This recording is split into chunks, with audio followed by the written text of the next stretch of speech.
Welcome, good evening. Apologies to interrupt any nice convivial chats that's taking place, but we have to start. I'm being told that we have to start, so forgive me for starting now, but that's the reason. So what's been going on in the week that we've had today? We've had quite a lot go on, and it's all war related, unfortunately. So I'm sorry to say that there are a few updates to give just before we can get into tonight's actual activities. And sadly, we've got another European leader who's not getting enough coverage in the press, who's come forward and, well, told the truth, or told it like it is. That's President Vučić of Serbia, and he's said as follows: Western leaders act like big heroes, but they haven't told their people how high of a price they'll pay. So there's going to be quite a high price to pay with this war that's looming, apparently, according to President Vučić of Serbia. And Serbia, of course, is allied or very friendly with Russia.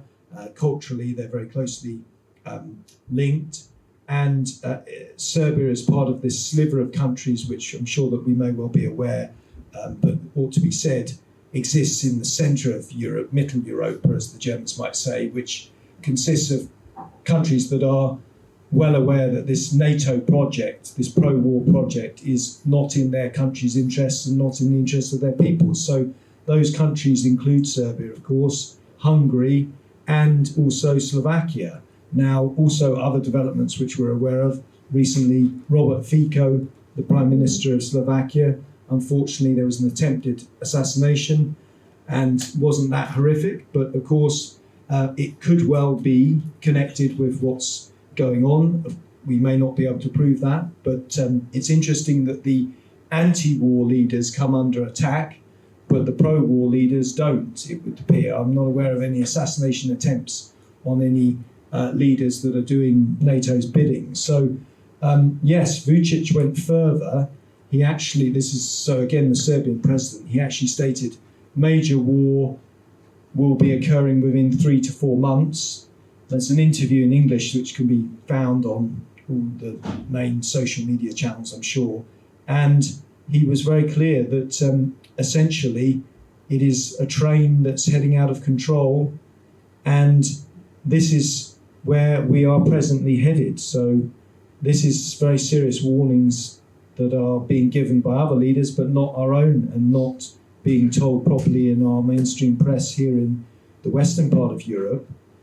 We, again, also have Viktor Orban, as has been mentioned, the Hungarian premier, who's very strongly warned about this for a number of months now, for quite some time. Perhaps has been the most outspoken leader warning within Europe of this prospect. And he's also used the train analogy that Vučić referred to in his recent interview.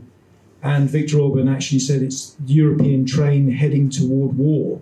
He's gone as far, or rather his nation state, and I'm sure it's Viktor Orban that's been pivotal in making this agreement happen, to sign a non-participation pact with Jens Stoltenberg of NATO. So the NATO leadership has had to acknowledge that the Hungarian position is actually not going to support war.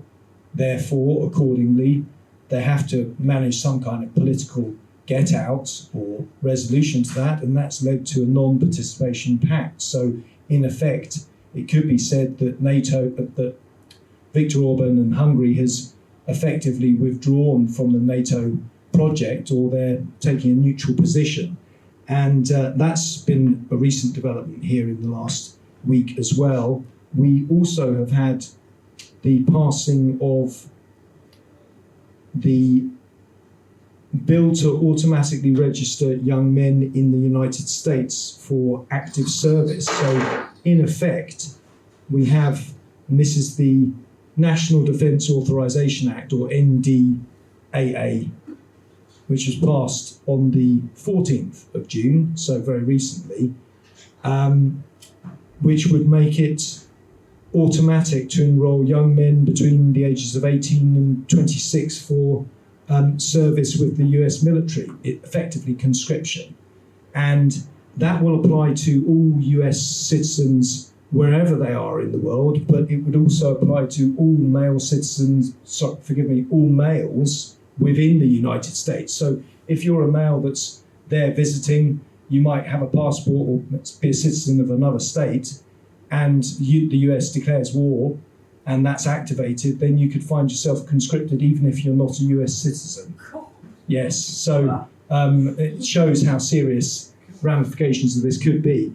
Those are that's just a roundup of some of the developments. There are plenty of others as well, which unfortunately Gloria may be referring to. Well, it's fortunate that she can refer to them, but it's unfortunate that they're happening. And that's just really a selection, sadly. But it does justify why we're here or why we're going about what we're doing.